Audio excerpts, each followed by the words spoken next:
name is Katya Granova, and today I will present my artistic practice, or at least what I can fit out of it in this 12 minutes. 15, okay. Yeah, so these are some of my recent shows. As you can see, I make quite a large scale and colorful paintings, which are all based on found old photographs. And so I plan to explain why this color, why photographs, why everything is so huge. And since I am the main instrument of production, here I will tell a little bit about myself and what brought me to that. So, first of all, I was born in what was then USSR. And it collapsed almost immediately after, and USSR collapsed not only as a political entity, but also as a cultural and historical narrative. And my generation grew up in a very particular situation of complete uncertainty about both past and future. Because past kept shifting, like history books were rewritten again and again, and conflicting positions on past events coexisted in every family, peacefully or not, and overall version of history became somehow just a matter of personal preference. And since also the Soviet idea of life's purpose, radiant future and stuff had collapsed, people got also very lost existentially, and that resulted in religious sects spreading like a wildfire, for example. And this existential void made me deeply interested in the human condition, how we deal with death, time, lack of purpose, and all these unchangeable facts of existence. And that interest led me not to art, to psychology. So I studied social psychology in St. Petersburg State University, and my professional interest circled around how death, anxiety, and realization of human temporality can affect social behavior. And via psychology, like everyone there, I guess, I developed a habit of this consult self-observation, self-analysis, and I must say that like quite a lot of my research ideas were coming out of there too. And eventually I began making art as a way of visualizing the self-analysis and dealing with this existential void. And with time, I shifted my career entirely to art as a freer and somehow less structured way of pursuing the same curiosity I had in psychology.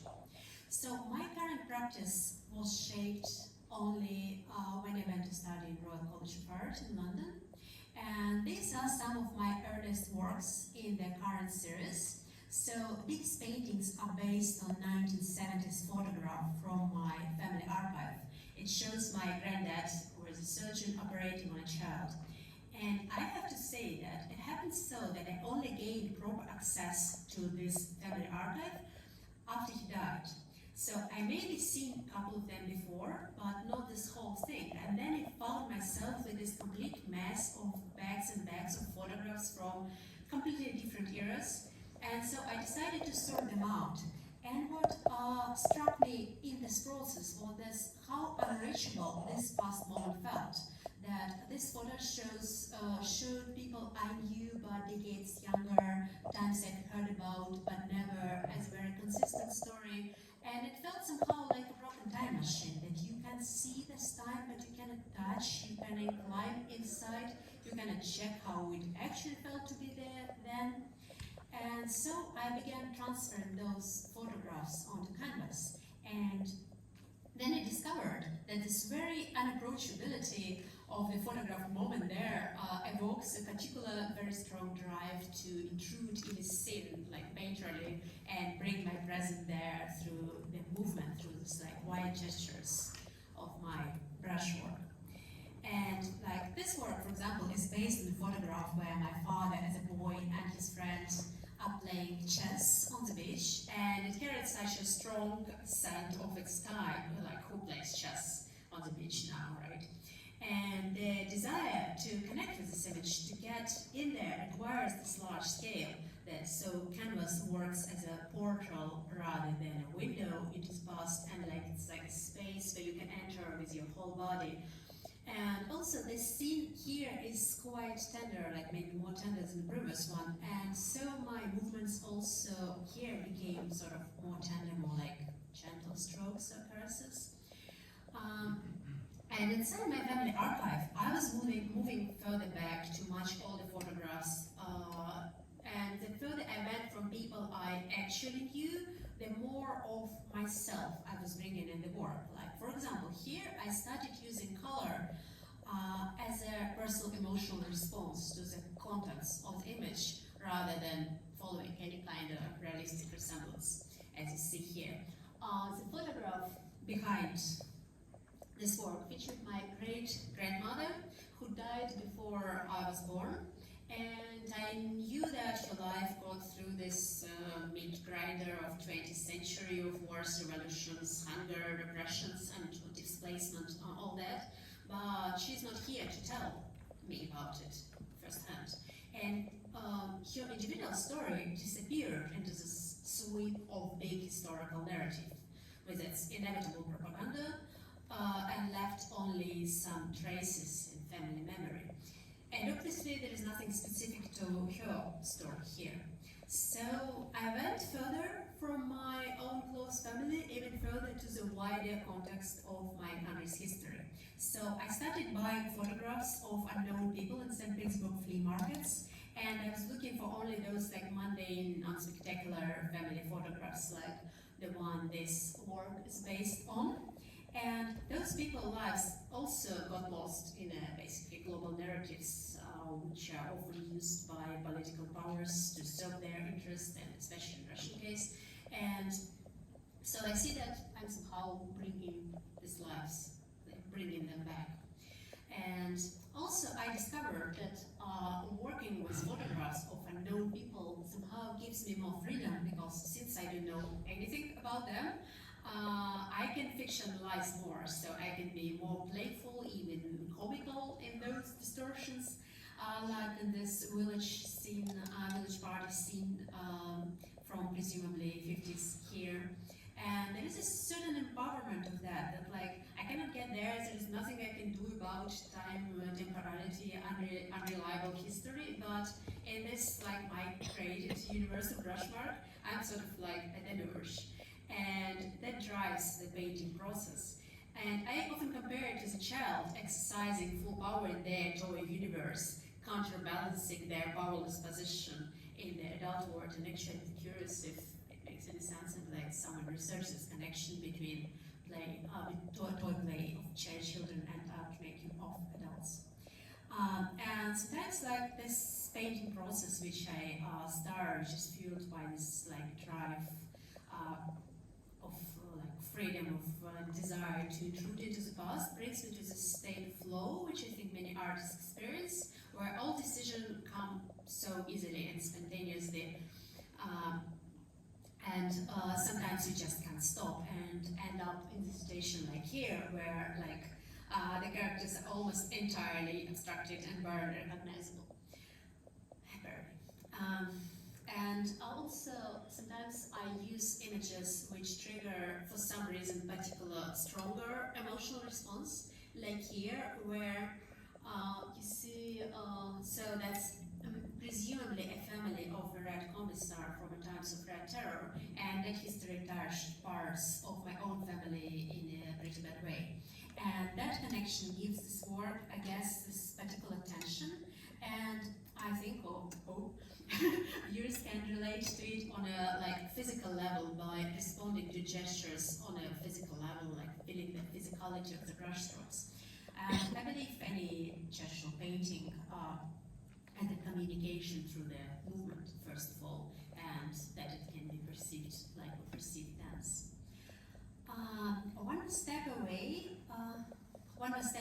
from my own family photos happened when I started using foreign archives. So the photograph this work is based on is from British 50s.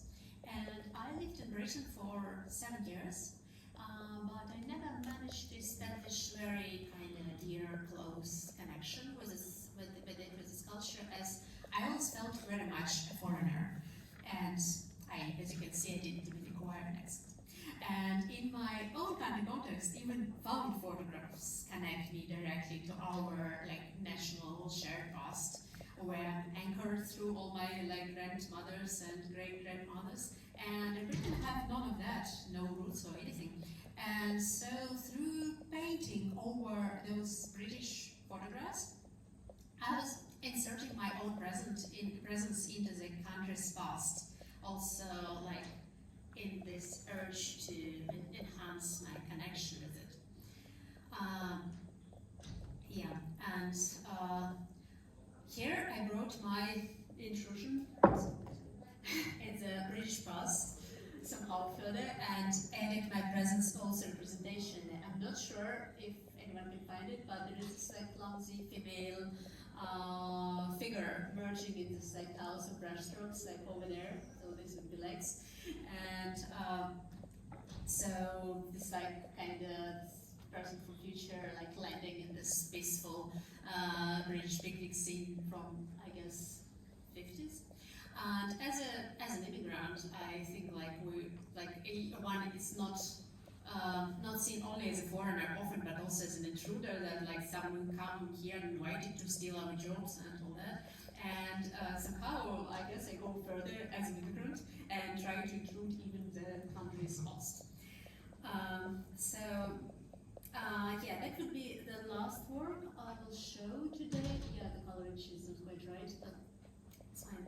So I went further from my like own family story again and to German GDR archives, and I know Germany even less than I know Britain, but at the same time I can relate to GDR history because of its similarity with USSR. And so I did a residency in Alexik in Baumwolle Spinnerei, which used to be this huge cotton factory, like a town in a town, and I gained access to its GDR photographic archives, which are like slightly propagandistic images showing everyone constantly enjoying working there, like resting together, all being friends, united in constructing building a thread in the future.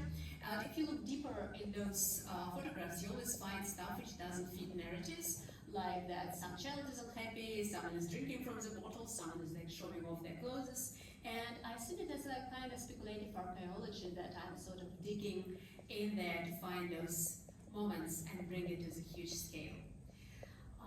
So that's that's pretty much it. So yeah, I sort of continue working towards diversity of historical experience and look for more things which can sort of trigger my painting response. And I didn't say that, but I'm very interested in any kind of scientific collaborations. If any of my intuitions make sense, or if you can use my work somehow in your research, please get in touch. Thank you so much.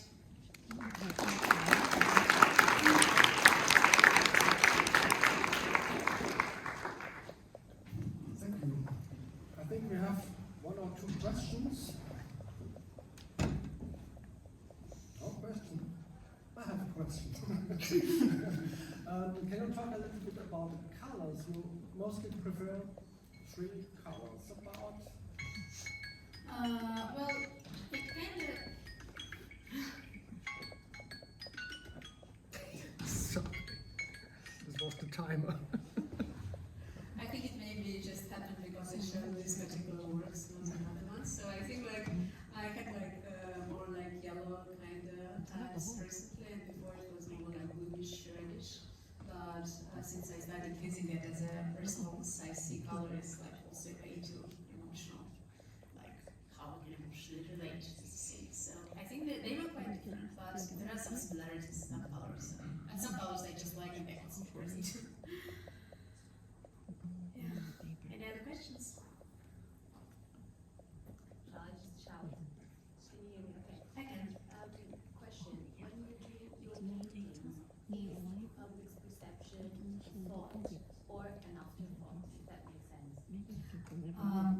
Well, I think like in my point of view, like when you make work, if you think about public, then something is quite wrong, because like then it's like you kind of, it's like Hollywood movie, right? That like when you see that you're manipulated and like you become annoyed, and I don't want to do that. I don't want to do anything with the viewer specifically. But I kind of think that viewers can find their own ways to relate to it. So I should be just honest to myself, but also like I kind of hoping that this like movement connection can happen.